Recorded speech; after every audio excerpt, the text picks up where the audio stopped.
আল্লাহ জানে যে বান্দা যে কোনো সময় বিপদে পড়তে পারে, যে কোনো সময় যতগুলো বিপদ আছে লাগবে না, আল্লাহ নিজে একটা সিস্টেম দিয়ে দিছে।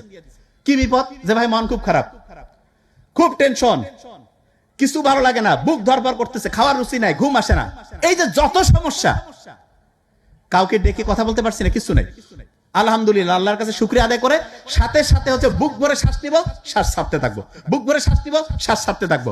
বিলিভ মি, যখন এই কাজটা করব শরীরের প্রত্যেকটা কোষ ঠিকভাবে অক্সিজেন পাবে। এবং তার চেয়ে অসাধারণ, আমাদের ফ্রেনিক নার্ভ বলে একটা নার্ভ আছে, সেই নার্ভটা শান্ত হয়। এবং নার্ভের একটা অসাধারণ বৈশিষ্ট্য, একটা নার্ভ যদি শান্ত হয় সে তার পাশেরটাকে, ওইটা তার পাশেরটাকে, ওইটা তার পাশেরটাকে, এরকম করে লক্ষ লক্ষ কোটি কোটি নার্ভ মুহূর্তের মধ্যে শান্ত হয়ে যাবে।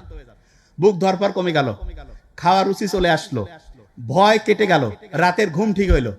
আল্লাহর কাছে এসে বড় শুকরিয়া আর কি আছে? যার টাকা পয়সা সব আছে, ঘুম নাই, ওকে জিজ্ঞেস করো ভাই কি চাও, কবে আমি খালি ঘুম চাই, আমার টাকা পয়সা সব ধরে যাও। কিন্তু আমরা এটা দাম দেই না কেন? কারণ ফ্রি পাইছি। আল্লাহ সবচেয়ে দামি জিনিসগুলো আমাদের ফ্রি দিয়ে দিয়েছে। জাস্ট কাজটা কি? কাজটা হচ্ছে ওইটাকে সায়েন্টিফিক্যালি আমাদের ব্যবহার করতে হবে। সকালে ঘুম থেকে উঠে শুকরিয়া আদায় করলাম, তারপরে কি করলাম? খুব সহজ কাজ, বুক ভরে শ্বাস নিলাম, ছাড়লাম, তারপরে দাঁত ব্রাশ করি না। আচ্ছা, বেশি বুদ্ধিটা হচ্ছে আমরা যখন এই মাথা আশ্রাই ডান হাত দিয়া, দাঁত ব্রাশ করি ডান হাত দিয়ে। এখন থেকে সকালবেলা যখন দাঁত ব্রাশ করবো, কালকে থেকে শুরু করা লাগবে। আজকে আমি সকালে আসার সময় এটা করছি, প্র্যাকটিস, ব্রেনটা অ্যাক্টিভ হয়ে যায়। কিরকম?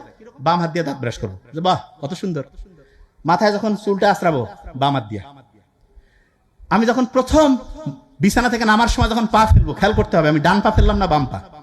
যে ভাই এগুলো কি কোন? হ্যাঁ, ব্রেইনের অ্যাক্টিভিটি বাড়তে থাকবে। ছোট্ট ছোট্ট কাজ, রকেট সায়েন্স না, কিন্তু লাইফ চেঞ্জ করে দিবে ইনশাআল্লাহ। এবং আব্বা আম্মার সাথে দেখা সাক্ষাৎ, যারা একই জায়গায় থাকি, আব্বা আম্মার সাথে হচ্ছে সালাম দিব। এবং সবচেয়ে মজার ব্যাপার, আমি সবসময় বলি কি, আল্লাহ যা কিছু আমাদের জন্য ফরজ করছে, যা কিছু, প্রত্যেকটা হচ্ছে আমাদের নিজেদের লাভ। কিরকম? আমি মায়ের সাথে বাবার সাথে একটু হাসি মুখে কথা বললাম, অক্সিটোসিন ক্ষরণ হইল। অক্সিটোসিন হচ্ছে আমাদের রক্তের যে নালীগুলো আছে না, কাপড় ময়লা হইলে যেমন সার্ফ এক্সেল আর সাবান দিয়ে ধোয়, অক্সিটোসিন হচ্ছে রক্তের নালীগুলোকে এরকম পরিষ্কার করে দেয়। এবং তখন হয় কি, রক্ত ঠিকভাবে প্রবাহিত হয়, ব্রেন চাঙ্গা, হার্ট চাঙ্গা, মন খুশি, যা খুশি অসাধারণ কিছু করব। বাপ মাও খুশি, আমরাও খুশি। আমরা অনেক সময় জানি যে মায়ের দিকে বাবার দিকে আন্তরিকতার সাথে তাকাইলে হজের সমান সওয়াব। আল্লাহ এত সুযোগ কেন দিছে? দিছে এই কারণে যাতে আমরা ভালো থাকি। অন্যকে যদি আমি হেল্প করি, আল্লাহ খুশি হয়। অন্যকে হেল্প করলে ওই সময় অক্সিটোসিন ক্ষরণ হয়, হার্ট ভালো থাকে। একজনকে হাসি মুখে কথা বললাম, এন্ডরফিন ক্ষরণ হইলো। এন্ডরফিন ক্ষরণ হলে কি হয়? ব্রেইনের মধ্যে BDNF, brain derive neurotrophic factor, এটা উৎপন্ন হয়, মনটা চাঙ্গা হয়ে যায়। কি অসাধারণ! তার মানে ইসলাম যা কিছু ফরজ করছে প্রত্যেকটাই আমাদের শক্তিকে বাড়ায় দেয়, এনার্জি বাড়ায়, ব্রেইনের ক্যাপাসিটি বাড়ায়। আর যেগুলো নিষেধ করছে প্রত্যেকটাই আমাদের শক্তি কমায় দেয়, ধ্বংস করে।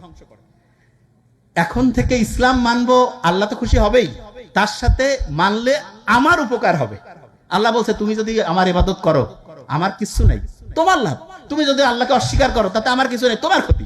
তার মানে যা কিছু ভালো, যা কিছু খারাপ, এগুলো আল্লাহ আমার ভালোর জন্য ফরজ করছে করাটা, যেটা খারাপ সেটাকে আমাকে জন্য নিষিদ্ধ করছে।